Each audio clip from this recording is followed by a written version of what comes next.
Okay, let's just start. So we have our number 1, describe the concept of concrete, representational, or abstract.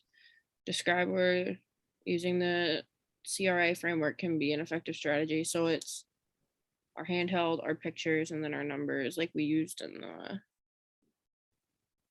And it's providing The lesson plans. providing students a different way of looking at a problem. yeah, so that they can like try it in different things to like really dig into it and have that concrete representation and then abstract ideas of how it works with Mhm. addition, multiplication, because it's going to just help you. So our handhelds are like using those like Morgan, what are they called? The Base 10 number block, set, the 10 set, the 10 Yeah. blocks.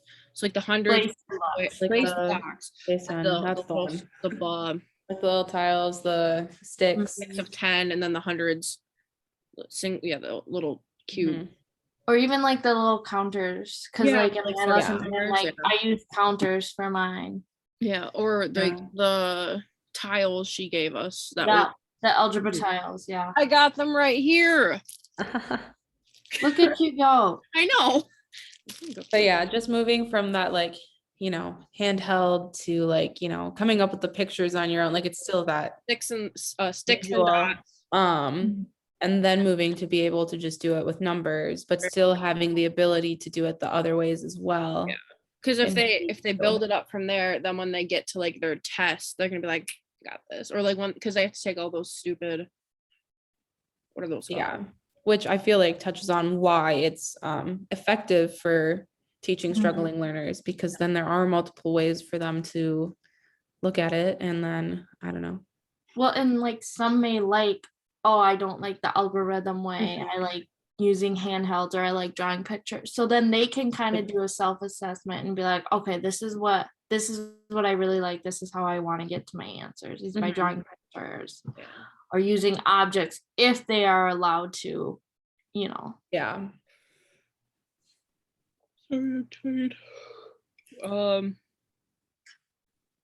But yeah, and I mean within doing those, like within doing the lesson plan, still doing like the I do, we do, you do with them, and still with each thing, having so that really walk explicit through it. teaching within it also contributes to, you know, it being effective for struggling learners. And For sure. Standardized tests, guys. That's the word I was trying to get at earlier. And I was like, this will all help with the tests. I'm having a day. Unreal. right.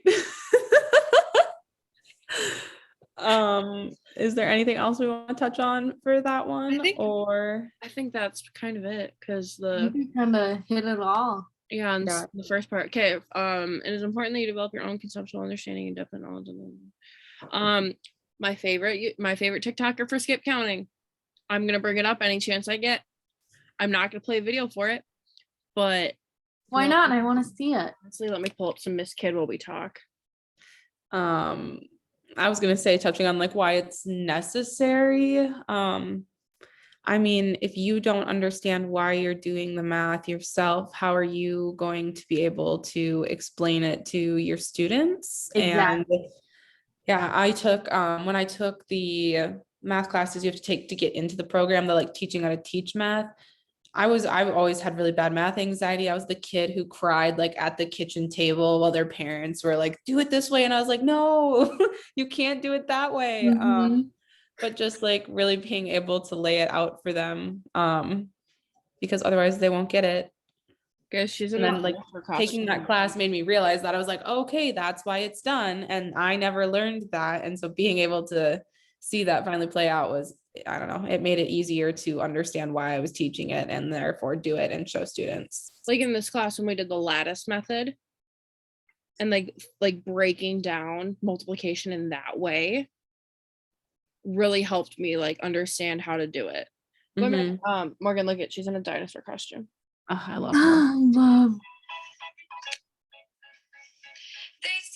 That's not her. That was heartbreaking.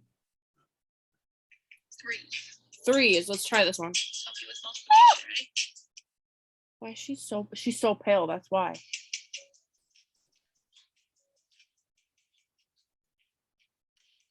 9, 12, 15, 18, God, I love her.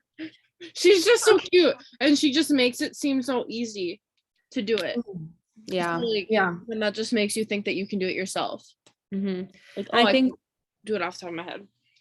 yeah, I think TikTok is good as long as, like we talked about earlier in the semester, obviously, that you like Use it appropriately. use it appropriately and check that like it's actually Evidence-based. teaching Exactly. And it's Or not teach- yourself those and yeah. tricks that they're like showing Mhm. off. Mm-hmm. you can find some really good things off of Pinterest. I use Pinterest a lot.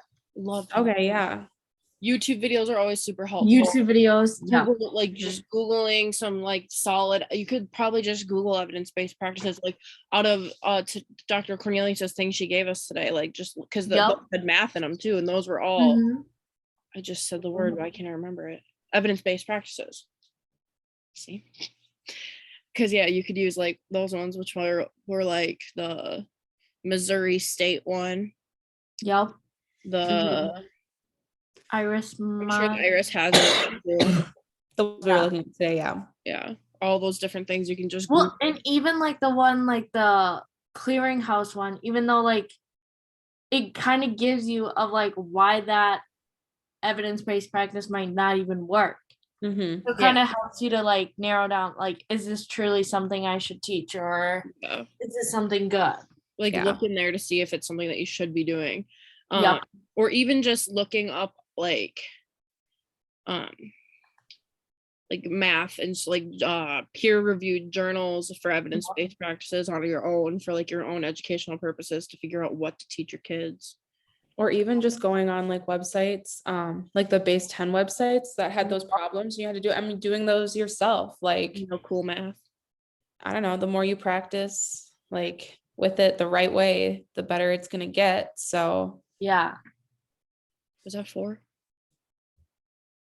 and I don't what- know. We've I feel like we touched four on more than 4, different but that's things that we okay. said. Yeah. There's so many different ways that you can develop conceptual understanding for this. For sure. Because to be able to make sure that you are giving your students that concrete representational and abstract understanding for the different parts of math or any Mhm. like this can apply to not even just math, any area that you're teaching your students. Yeah. Mhm. Yeah. We good? Yeah. Okay. Thanks, Dr. Headley.